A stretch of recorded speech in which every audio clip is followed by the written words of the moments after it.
Hello folks, welcome to another video.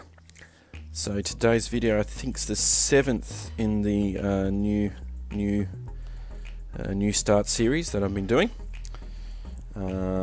So what is the aim of today's video? So today's video I'll be running through Tamor Desert.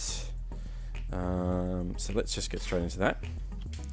So again, it's a scenario. I'm going to start ditching him. I'm not going to build him. So I don't know why I've continued.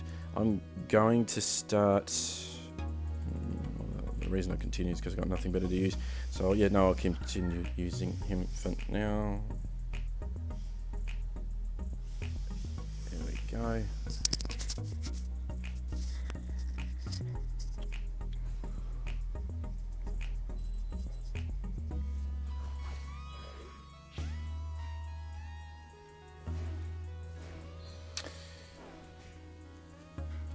So this is probably not one of the areas I normally farm in for experience or runes, generally speaking.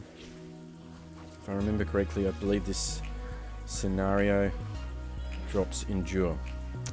Now, before I get into it, remembering it's like the same with every scenario. There are 7 stages. Stage 1 will drop you a slot 1 rune. Stage 2 will drop you a slot 2 rune. Stage 3 will drop you a slot 3 rune, etc, etc, etc. So there's no changes there. It's the same as before. The key again, as per the norm, is the fact that you are going for specific room. If you're looking for a specific room at short notice, so to speak, scenario is a good place for it, and also farming experience, because you know creatures gain more experience in scenario than they do anywhere else. So that's stage 1 done. I'm still not using my reps at this point because I'd rather not. I'd rather save them so I can rush through the scenario a lot faster.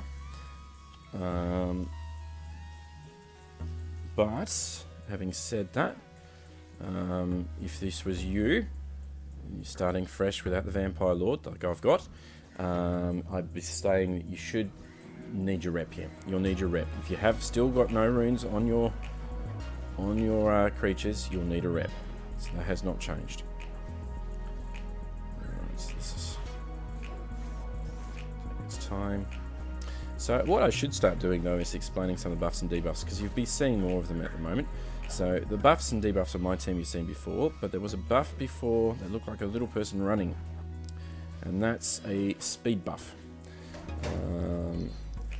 So very useful to make your creatures faster. So there you go, there's that speed buff again.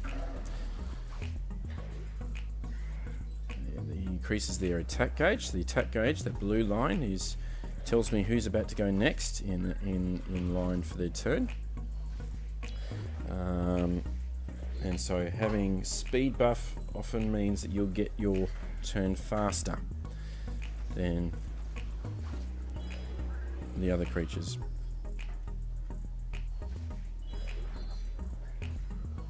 Maybe I should just take the I might take the Inugami out, because he's probably slowing the times down, because that took 1 minute and 20 seconds. So as you can see, these are now starting to take longer. So I should talk about actually the rune set. So the rune set that will drop in this scenario is Endure, and what Endure does is the opposite of what Focus does. So Focus before was a 20% increase in accuracy. Endure is a 20% increase in resistance. So obviously you want Endure to make sure certain creatures don't get debuffs easily. So probably an example of that. In my main I have a light dryad. I can't pronounce her name, but I've actually runed her on Violent Endure. And the reason I've done that is because I want to use her for R5. R5 is a very end game zone for players, and you need high resistance for her to be effective. So I've put her on enough to have, without any leader buffs, enough resistance to be 80% resistant. So that's pretty high. It's pretty high resistance. So Endure has its place, and like the other 2 sets, because Endure is a 2-set rune, so that's meaning that you just need 2 Endures It doesn't matter which slots they take up out of the 6 slots, you just need 2 to get that 20% resistance buff. But if I chose to put all 6 slots with Endure runes, it means that the creature equipped with those runes would have 60% resistance. So for each 2 set, they stack. So I have built one creature ages ago on just 6 Endure runes. That was the Light Lich. And that was to make sure that he didn't get debuffs, because for him, one of the best ways to counter his abilities was to give him a debuff. So having him being unable to be easily having debuffs applied on him or having him stripped makes it a lot easier for him to function. So. And now I'm a level 9. And congratulations, I've got something. I've achieved something. I don't know what I've achieved. I don't know what I've achieved. But we'll have a look at that in a sec. Keep going. Keep going. And if you're hearing some background noise, I can't tell if you can hear some background noise, but if you can hear some background noise, it's my children watching a movie. I don't know what movie they're watching. Cars 2, apparently. Cars 2. They're big Disney fans, my kids. Anyway, so if you hear background noise, I apologise. Hopefully you can still hear me over that background noise.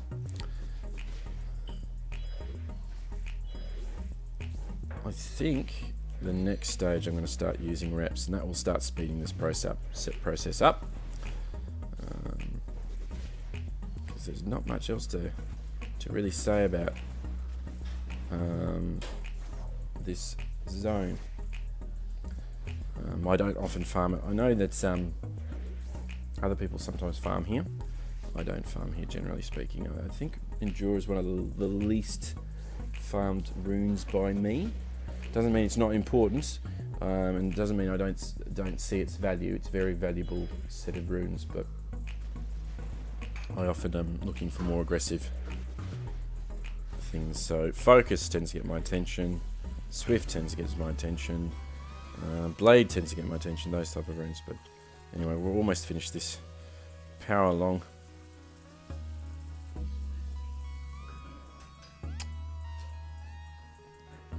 And the other thing I've neglected to mention this whole series, so I'll mention it now, is that in Scenario you also get the chance of a 3-star creature, a Nat 3 drop. You would have known that in the first episode because I got the Water Inugami. But the reason it's important to note that some of those 3 stars are actually quite worth building.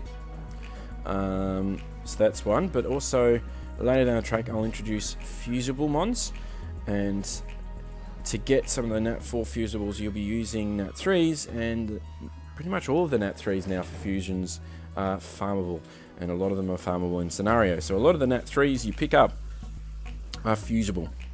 And that means you can use them to make a Nat 4. You have 4 of these, the required fusible creatures, you can make a Nat 4, and if you have the 4 required Nat 4s, you can make a Nat 5. So it's a farmable Nat 5. Sort of helps those players a lot who've had pretty bad luck when it comes to summoning. Let this finish up.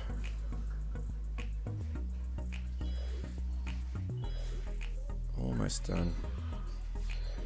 Alright, so next stage I'm definitely going to use, I'm definitely going to start using reps, I reckon. So, okay, so I'm actually going to grab one of my reps. I'm going to grab one of my lower reps.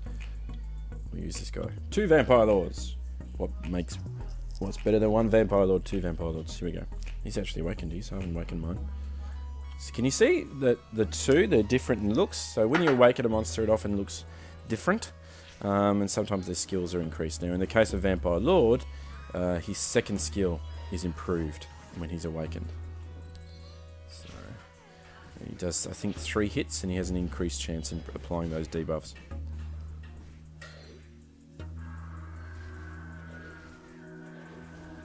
So, almost done. After this, what I'll do is I have actually received my reward which is those runes from day 3 logins. So what I'll do is after this I'll open them. So I'm really interested to see what I get. Here we go.